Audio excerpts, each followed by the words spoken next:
Will the MTS driver strike finally end today? What's being proposed later on this morning? It's a real nightmare. Why one of San Diego's oldest Starbucks locations is shutting down. There's parts of it that look like a graveyard. A desperate need for foster homes after dogs were rescued in Mexico. Plus, a microscopic purse making a big splash online. And another morning of waking up to June gloom, but will it persist like it has in the past? There is sunshine on the way. You're going to love it. It's 6 a.m. on Thursday, June 15th, and you're up with CBS 8.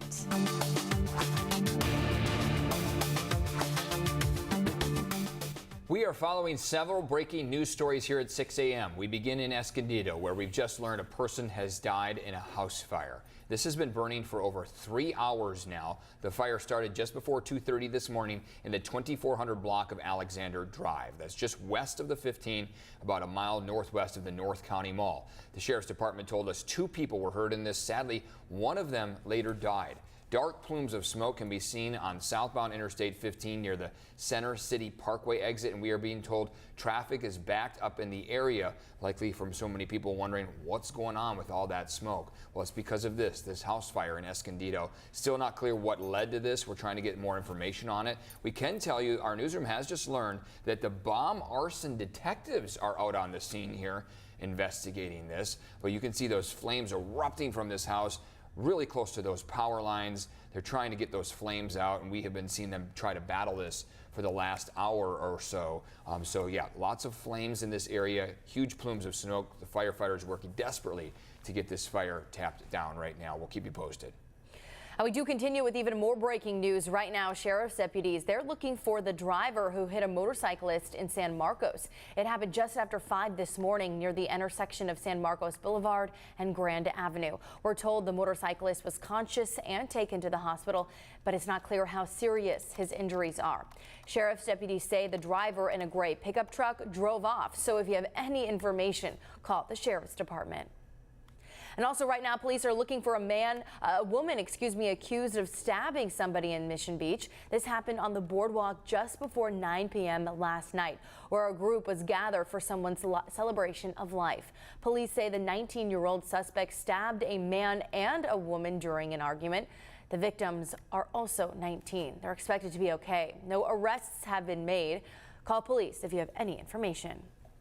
Here we are at 6 a.m. on this Thursday. Glad you're with us. A lot going on, a lot to get to. I'm Eric Connors. And I'm Dana Marie McNichol. Another story we're following. MTS leaders, they're taking a step towards ending a weeks-long bus drive strike in the South Bay. So board members are holding a special meeting this morning. And CBS 8's Chris Groh live downtown now to explain what MTS is offering to do to have this all come to an end here, Chris. Yeah, good morning, guys. And what they're considering on voting on today is whether or not to issue a deadline for Transdev to end this labor dispute. Now, on the other side, you have the union, which is saying that they don't want the MTS board to go ahead with this deadline. So let us explain here right now. Now, of course, the strike has been going on for weeks right now. The latest proposal put forward by Transdev, that third-party staffing agency, was overwhelmingly voted down by the union membership. So in an effort to restore service, the MTS board will vote not only on a June 23rd deadline, but to also give Transdev, that staffing agency, $1 million. And with that $1 million, hopefully that, again, they believe will go towards some of the raises that are being asked for by the union. But on the other hand, union members pushing for better pay, less mandatory OT, access to cleaner bathrooms and other conditions. They want the MTS board to vote against the deadline. They instead want MTS to cancel the contract and take the drivers in-house as full-time MTS employees. Now, we are going to be hearing a little bit more from union leaders this morning at 9 a.m. We'll also be following that MTS board vote as well, too, and we'll continue to send our updates on this story to CBS8.com. Eric and Dana Marie. Well, this morning, a man accused of shooting a San Diego police officer is under arrest and facing attempted murder charges. Police arrested 30-year-old J.C. Blake Sarter in Kearny Mesa yesterday. Last Thursday, an officer spotted an allegedly stolen truck in Choyas Creek. When the officer tried to pull it over, police say the driver jumped out and started running.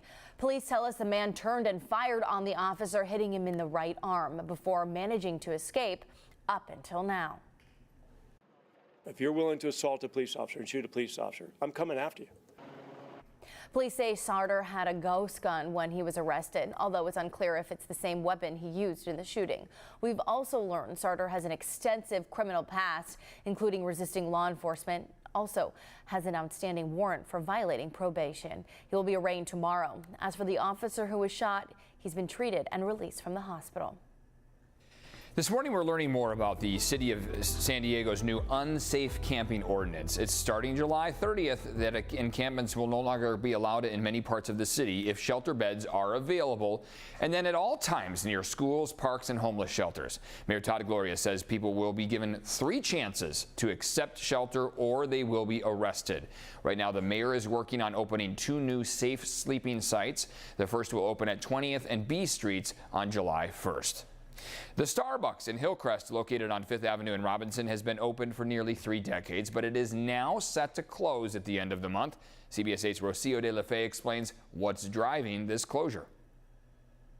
News of the store closing soon has hit faithful customers hard. The store opened back in 1994 and is believed to be one of San Diego's oldest locations. I was coming to the Starbucks since my daughter was little. It's very sad.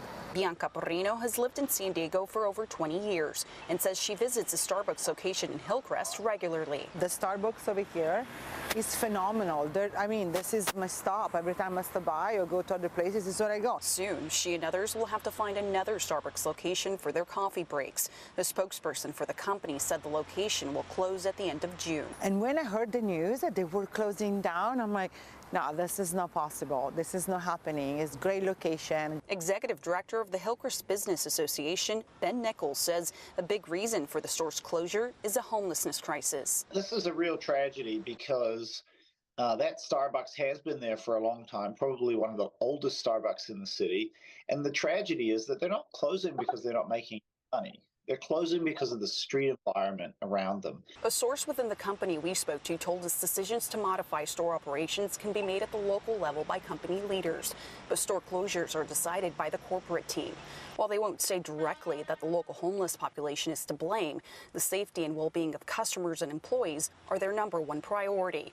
Nichols says the employees at this location have to deal with the homeless constantly entering the store. People literally just taking food from the table of a patron and walking away or stealing retail items. It's a real nightmare. And when at the end, before they close, if you go in that Starbucks right now, no retail items available because they would have gotten stolen. No prepared food for sale in the little cooler that they have because it would have gotten stolen.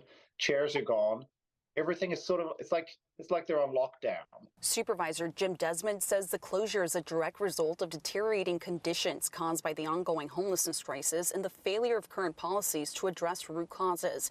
In a statement, Desmond says taxpayers deserve accountability for the exorbitant amount of money being spent, and they're rightfully tired of witnessing the problem persist and worsen. Nichols says he hopes the ban on encampments the city council passed yesterday will do more to lift the burden off businesses. Council member Stephen Whitburn, who authored the ordinance, tells me passing my unsafe camping ordinance was a significant and necessary first step in making our sidewalks and neighborhoods safer.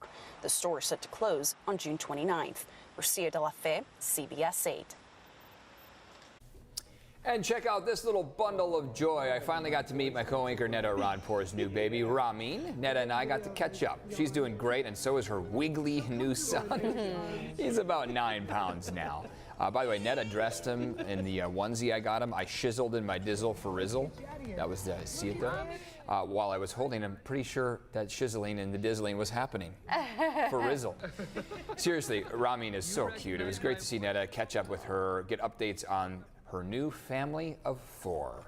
Slept most of the time, woke up at the end of our little lunch there, but he is so adorable. I miss the baby smell. I really do. I've got my babies are 8, 10, and 12 now. It's not babies anymore. And their smell's far different, especially the 12-year-old boy. I'm with you, Eric. Mine are 8 and 10.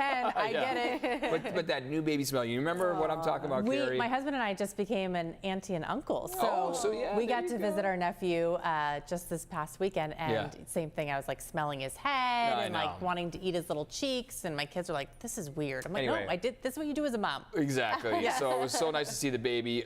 Netta's doing great. She says hello to everyone. A lot of people asking how she's doing. She's doing fantastic. Fabulous. She's probably watching right now, probably in the middle of a diaper change. I hope she's sleeping. Me too. I hope it's 6:09 with a new baby. You are sleeping, Netta. It's perfect napping weather if you are up for a little bit and maybe you just want to go right back to bed. The marine layer still persistent this morning. We could even see a little bit of drizzle depending on where you are. Most chances for that going to be along the coast. With that said, we will get some sunshine today. I know we got a little bit yesterday afternoon. We're going to get more than we did yesterday today. Take a look at this. This is Mount Woodson facing west. You can see just how socked in it is. It's pretty bad. Current temperature right now in downtown San Diego is 61 degrees. Our humidity is 90%. The winds right now are calm, although that will change. Take a look at this 10-day trend. We are going to see a little bit of a roller coaster. So temperatures are going to peak on Saturday. Then we're going to dip a little bit as a low pressure system starts to move in off the west.